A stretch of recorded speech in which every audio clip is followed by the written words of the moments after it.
guys, what's up? KillJoy Jake here, and instead of having friends, I have horror movies. Today we're finally doing a review of Halloween Kills. I cannot wait to get into this game. Yo, dude! It's party time! My movie's finally out, bro! Michael, come on, I gotta get this done, man. I gotta do a review of your movie, dude. Dude, there's no time for work when there's time for parties! Come on, bro, it's time to party! Oh, jeez. Okay, Michael. Oh, Jesus.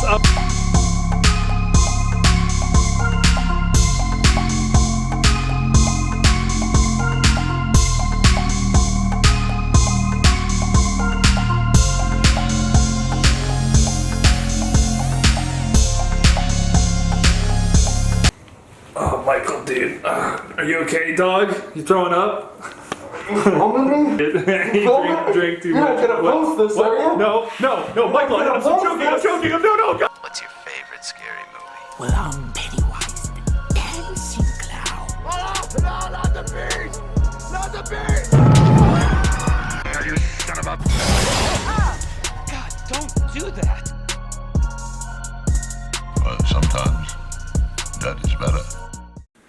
Oh my gosh, jeez, okay, that was crazy.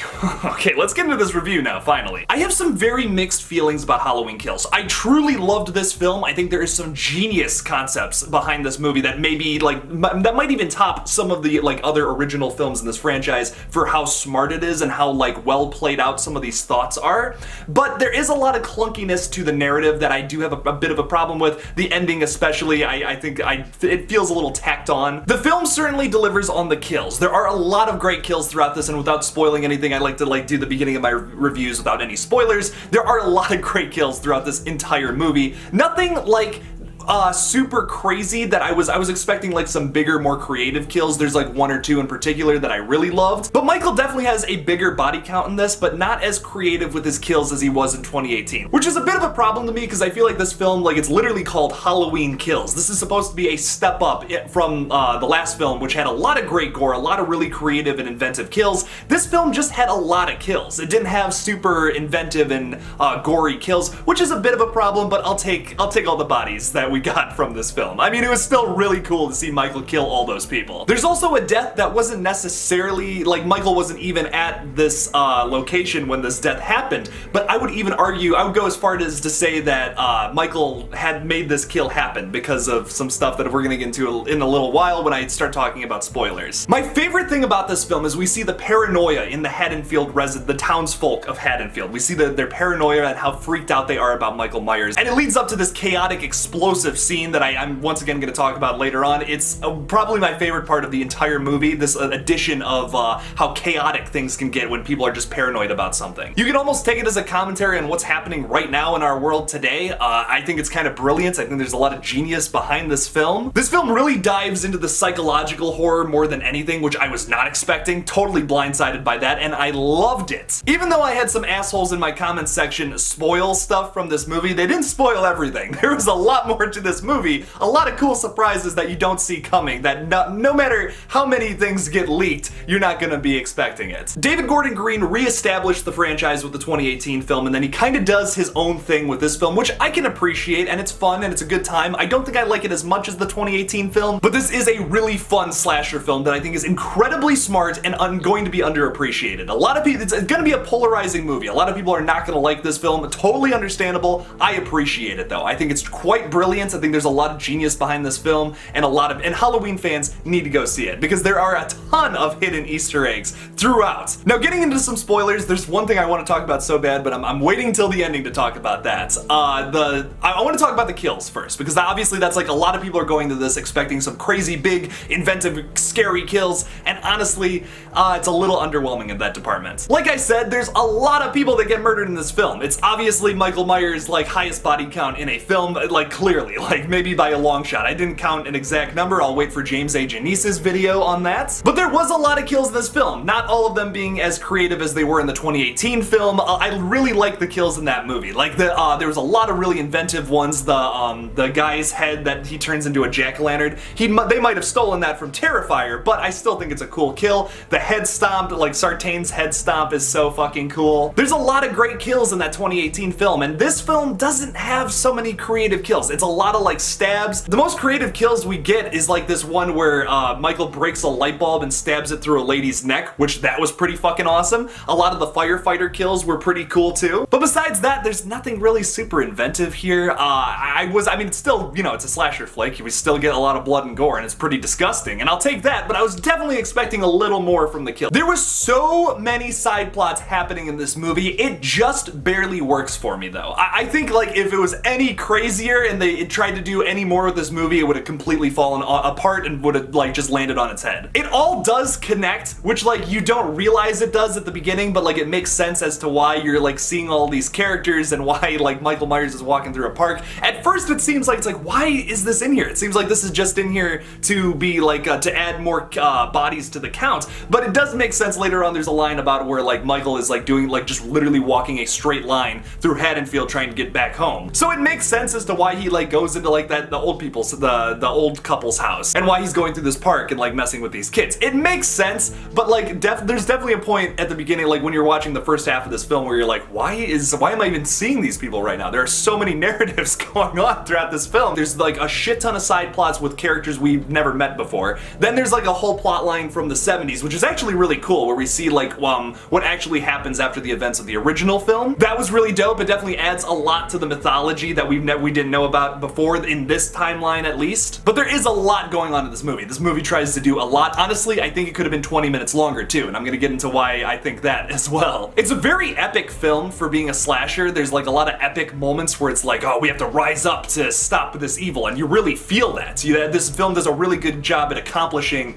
that epic feeling of like overcoming evil, even though they don't. My absolute favorite thing about this movie though is the psychological terror that honestly, like, we've seen this a little bit in the Halloween franchise. Obviously there's been like, we even touched on that in the last film a little bit with like Laurie Strode just being like so paranoid and freaked out about like, oh, Michael Myers is coming to get me. But like, what's so brilliant about this timeline that none of the other Halloween films have done before this was that they established that Michael Myers really isn't going after Laurie Strode. The only reason he made it to her house is because Sartain took him there. This film really expands on that idea too. We see the entire town of Haddonfield like getting paranoid about that same thing, like, oh, Michael's coming to get me. But the truth is, at the end of the day, he's not going after anybody. He's just like killing people in his way that are like, he just does it for fun because he's kind of crazy and then wants to go home and sleep. He's not specifically going after anybody, and I think that's genius. The fact that he doesn't walk all the way to the hospital and tries to go after Laurie Strode, so smart. I honestly like this movie better than I like Halloween 2 because of that. Sure, we did kind of get a bedridden Laurie Strode again, which like I had a little bit of a problem with, but the fact that they had her like trying to get out of bed and trying to go after Michael again, even though her whole like abdomen's all fucked up,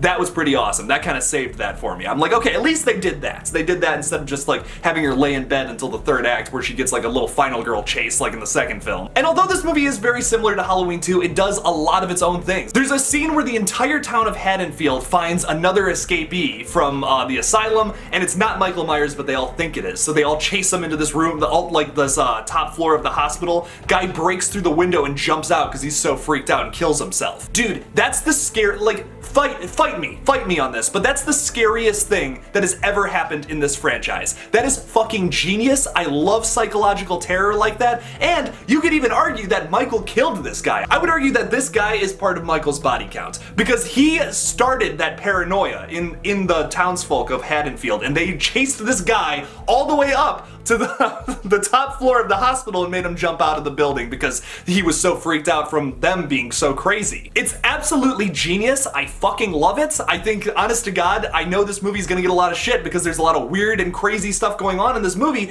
but I love it. God, I love it. I love that mainstream horror is getting weird. I love weird horror films. It's why I loved VHS 94. It is a very strange, trippy film. And now we're starting to see that in mainstream horror, like the Halloween franchise. This is such a win for like deep cut horror fans who like all the weird like A24 shit or some of like the bizarre stuff from the 70s. People who love that kind of like bizarre psychological terror horror films, like we are starting to get that in mainstream horror. There are a lot of things I want to gush about over this film, but there are a few gripes I had with it, like the ending being the biggest one. That ending shot where you have the townsfolk of Haddonfield beating the shit out of Michael is fucking awesome, and I knew he was gonna get back up and kill everybody, which is like, okay, that's cool. But the fact that Karen walks upstairs stairs and gets murdered by Michael feels so tacked on. Now, I could be totally wrong about this, but what I think happened here, townsfolk of Haddonfield are beating the shit out of Michael Myers, and then Karen gives the one last stab, you think he's dead, and then like Tommy Doyle says, okay, go be with your daughter, and then Karen leaves. I think the ending of this film originally was just supposed to be like Michael Myers killing everybody and getting away, and then the next film was gonna continue the night, and then like maybe we actually see Michael die in the next film. Like that's the third act of like this new trilogy. But I think because of the delays, and now they want to make Halloween Ends take place a year later on the next Halloween night, so like Halloween of 2019. I think they tacked this ending on because they wanted to do something different with the next film opposed to what they had originally planned, so they had to kill Karen to do whatever that is that they had planned for Halloween Ends. Because it seemed like such a tease in the trailer, like I was saying, oh yeah, Karen's definitely gonna die, but the only, I honest to God, I think back to that, the only reason I was thinking that was because it was so obvious from the trailer that they would kill her. They included the line about like, you want your mask? Come and get me. And like I just thought for sure that was like a tease, that like maybe they would kill Karen, maybe they wouldn't. But the fact that they did in a way that doesn't make a whole lot of sense. Like how did Michael get around all of those cops, dude? Like look, Michael's done some questionable stuff in the past, but like this is like ridiculous. If Karen would have been there with all the other people and gotten murdered by Michael, okay, that's one thing. Like, and I would have been like, I was a little upset. I like Judy Greer. I think she did a really good job in both of these films. But to me, it just felt really unprecedented that this was the last shot of your movie, was Michael somehow getting back to the Myers house and killing Karen. I don't know, man. I mean, it's just a little bizarre to me. It definitely feels a little tacked on, and it feels like this was their course correction to do whatever they're going to do in Halloween Ends now, opposed to what the original plan was, because they had to change it up. That's something I feel like for sure it happened. Like I said, I could be totally wrong about that. I don't know that for sure. That's just my instant reaction to seeing that scene. Those are like my major thoughts about the film. There are like a few more little things I gotta say about it. Like for example, Cameron's redemption arc, so to say, is like, it's fine, whatever. I'm not gonna lie, I threw up in my mouth a little bit when Allison hugged him. I'm like, are you serious? This is the guy that was just making out with some cheetah girl and threw your goddamn phone in nacho cheese. Don't be hugging up on Cameron. I had a few people in the theaters like gasp when he died, and I'm like, come on. Like, of course he was gonna die in this movie. Like, of course. And one more thing to cap this little review video off. My favorite characters, I think, in this whole film were Big John and Little John.